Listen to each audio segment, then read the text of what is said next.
festejamos el 25 de mayo? Bueno, el 25 de mayo de 1810 es nuestro mito de origen. ¿Origen de qué? De la nación. Junto con el 9 de julio de 1816, ambas fechas componen el mito de origen de la nación argentina. Algo que no es específico de nuestro país, porque justamente otros países, la mayoría de los países latinoamericanos, tienen también dobles fechas. Y en relación con los festejos, ya desde el año siguiente de la Revolución, en 1811, se festejó el 25 de mayo. Entonces es una efeméride que se cristalizó a partir de discursos, relatos que recrearon y continúan recreando, ¿no?, cada año algunos lugares comunes. Pero hablar de mito no lo pensemos como algo falso, sino en el sentido de que trasciende al hecho en sí. Y además porque todo mito, para que funcione, tiene que hacer algo real. Efectivamente, en 1810, frente a una situación de desgobierno, surgió una alternativa. Pero volvamos a esta idea de Mayo como origen de la nación. Quienes la construyen, quienes le empiezan a dar forma a esa idea, fueron quienes formaban parte de la generación del 37. Sarmiento, Alberdi, Esteban Echeverría, Bartolomé Mitre. Y después, en la segunda mitad del siglo XIX, Bartolomé Mitre, justamente con su obra historiográfica, y entre su producción, el libro de Belgrano y la independencia argentina, ahí Mitre construye, elabora una explicación, una narración, un relato histórico, ¿no?, acerca, y donde pone como sujeto la nacionalidad, la idea de la preexistencia de la nación. La nación argentina preexistía y eso dio puntapié a la Revolución de Mayo. Pero gracias a estudios de historiadores que se han especializado y que han estudiado e investigado estos procesos, hoy sabemos que hablar de nación en 1810 es anacrónico, ¿no? Porque poner en el punto de partida la nación y no en el punto de llegada es un anacronismo. En este sentido es un error que ubiquemos sentimientos nacionales o idearios republicanos en 1810. ¿Por qué? Bueno, porque la Argentina no existía ni como unidad política ni como identidad política. Y la República tampoco era un destino manifiesto, por lo menos en 1810, en la Revolución de Mayo. Asimismo, la Revolución duró no menos de 10 años, y acá también hay debates acerca de cuánto tiempo dura la Revolución, si culminó en 1820, en 1824. En todo caso, podemos decir que fue un periodo largo que implicó una serie de transformaciones políticas, culturales, económicas y sociales. En 1810 no se declaró la independencia argentina, tampoco lo va a hacer en 1816, sino que fue la independencia de las Provincias Unidas en Sudamérica, pero eso lo dejaremos para quien hable el 9 de julio. Tampoco la Revolución del 25 de mayo fue algo planificado. Y en este sentido tenemos que entender a la Revolución como consecuencia de algo mayor, que los historiadores denominan como la doble crisis tanto del Imperio Español como de la monarquía española.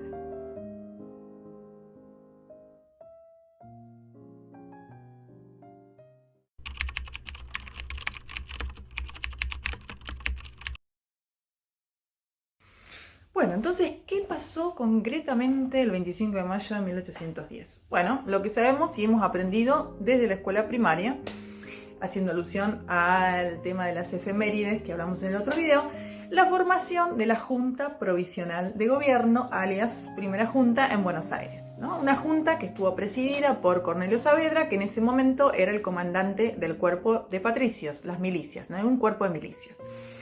La junta que se formó en Buenos Aires no fue la única, sino que en el resto de Sudamérica también se formaron diferentes juntas en las distintas ciudades. Pero, ¿por qué se formaron estas juntas, no? Y aquí es donde volvemos y referimos a el periodo de crisis y derrumbe del Imperio Español y de la monarquía española. No nos vamos a explayar demasiado, sino decir que aproximadamente a finales del siglo XVIII la monarquía española entra en una crisis política y económica. Uno de los ejemplos que nos atañe al Río de la Plata tiene que ver con las conocidas invasiones británicas o las invasiones inglesas en Buenos Aires y en Montevideo. ¿Qué implicaron esas invasiones? Bueno, mostraron, por un lado, la debilidad del Imperio Español de defender estos territorios, pero por otro lado, lo fundamental y lo que hacen mucha hincapié quienes han estudiado estos temas, tiene que ver con la movilización de la población de Buenos Aires a partir de la creación de milicias voluntarias. La más conocida fue la de los patricios, pero también hubo, por ejemplo, milicias de personas que no estaban en Buenos Aires, de ribereños o de pardos y morenos, por ejemplo, ¿no? Entonces emergió ahí un actor que teóricamente no debía estar en la vida pública, que eran los sectores populares o el bajo pueblo, que se le denominaba también. Esos sectores populares encuadrados en las milicias van a tener un papel fundamental. Entonces, volvamos a España. Napoleón Bonaparte invade España en 1808, Fernando VII abdica en favor de su padre Carlos IV, Carlos IV renuncia y abdica a la corona en favor de Napoleón, y Napoleón cede la corona a José Bonaparte. A partir de ahí se activan los movimientos juntistas. ¿Qué quiere decir esto? En todas las ciudades españolas, porque la mayor parte de España no está de acuerdo con ese nuevo rey porque es ilegítimo, se empiezan a formar juntas en todas las ciudades de España, y en Sevilla se forma una más importante, que es la Junta Central de Sevilla, que es la que va a tener que coordinar la guerra de independencia española contra los franceses. ¿Las juntas qué eran? Bueno, las juntas eran organismos colegiados de autoridad, es decir, colectivos, no eran unipersonales. Entonces, ¿pero por qué se forman? Bueno, se puso en práctica el principio de la retroversión de la soberanía. Que sí, eso se llama así, es un principio, tiene que ver con la tradición jurídica española. ¿Por qué? ¿Qué quiere decir esto? Bueno, frente a un rey que es ilegítimo y el rey legítimo está cautivo, la soberanía que estaba, el poder, digamos, que estaba en el rey, ahora queda en depósito, retrovierte a los pueblos. ¿Quiénes eran esos pueblos? Bueno, no los pensemos como el pueblo que lo pensamos hoy, ¿no? Sino que eran comunidades que tenían gobierno propio y una relación de sujeción directa con el monarca. Podían ser provincias, reinos o, en el caso de América, las ciudades que tenían cabildos en los que estaban representados los vecinos, que eran las élites locales, ¿no? Bueno, entonces, las diferentes ciudades van cayendo, las ciudades españolas, ¿no? Van cayendo frente al ejército francés. Y a principios de 1810, en enero de 1810, se disuelve la Junta Central. Y lo que queda en España es un Consejo de Regencia en Cádiz. Esa es la noticia que llega a Buenos Aires. Y fue lo que activó los denominados sucesos de mayo, ¿no? De mayo. Se puso en práctica el mismo principio que se puso en práctica en España, ¿no? Tras el principio de la retroversión de la soberanía. Entonces se llama a un cabildo abierto el 22 de mayo. Hubo un intento que quedó trunco de crear una junta presidida por el virrey Cisneros, y el 25 de mayo se decide su desplazamiento y se crea la primera junta, la Junta Provisional de Gobierno, con Saavedra como presidente. Entonces, frente a una situación de desgobierno, se discutieron distintas posibilidades. La idea que ganó fue la de buscar mayor autonomía de la monarquía, pero sin salirse, ¿no? Mayor autonomía de la monarquía española, pero no desvincularse por completo, sin perder la lealtad al monarca. De hecho, justamente la primera junta jura fidelidad a Fernando VII. Entonces, la idea de independencia va a tomar fuerza después, durante el periodo revolucionario, pero en un principio tanto la Junta como los gobiernos que le sucedieron debieron enfrentar tres desafíos centrales: ganar la guerra, imponer su autoridad en todo el territorio y organizar un orden político que sea legítimo y estable.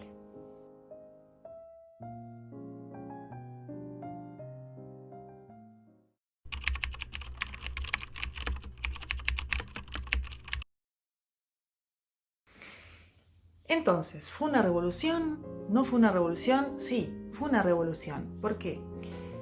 Porque los acontecimientos que se desarrollaron a partir de 1810 transformaron la forma de pensar el mundo, las formas de pensar los vínculos políticos entre gobernantes y gobernados, la forma de pensar las relaciones sociales también, ¿no? Una de las preguntas clave en este proceso fue: ¿quién tiene derecho a gobernar? ¿Quién debe obedecer? ¿No? ¿Por qué? Porque se estaba pasando de una legitimidad basada en la monarquía y que era de carácter teológico a una idea inmanente de legitimidad que radicaba en el pueblo, y ahí es donde va tomando fuerza la idea de la soberanía popular, ¿no? Pero la percepción de la revolución, ¿no?, por parte de los contemporáneos como una ruptura total con un pasado signado por la ignorancia, la opresión, el despotismo, está presente en numerosos documentos de la época y también se puso de manifiesto ya a partir de 1811, pero se va a ir desarrollando a lo largo de este proceso. No es de un día para el otro. Ahora, recapitulando, no alcanza en estos procesos, no alcanza con estudiar a los próceres, hombres, grandes hombres, ¿no?, con mirar esos grandes hombres que tienen los nombres de las calles o los bustos y las estatuas, sino que también tenemos que tener en cuenta la importancia central que tuvieron los sectores populares, la participación popular. Justamente ¿por qué? Porque es una revolución que interpreta toda la sociedad y que tuvo diferentes significados para los distintos sectores sociales. Por ejemplo, si pensamos en la palabra libertad, no significó lo mismo para un esclavo que para un miembro de la élite, o como se denominaba en la época para la gente decente. Pero además de eso, porque toda revolución necesita de movilización. Y la guerra, en este caso, la guerra fue una especie de productora de nuevas identidades, de nuevos valores en relación con la libertad, la igualdad, la justicia. Pero, como pasa en muchas revoluciones, también esos acontecimientos, varios de esos acontecimientos que se desencadenan, porque también la revolución, el periodo revolucionario hace acelerar el tiempo, pasan muchas cosas en poco tiempo. Hay fenómenos que no son controlados por esos líderes, por esos grandes hombres. Son hechos que implican expectativas populares de transformación que muchas veces no son las mismas que traían estos líderes, ¿no? Ya no son solo reivindicaciones políticas, sino también sociales o raciales.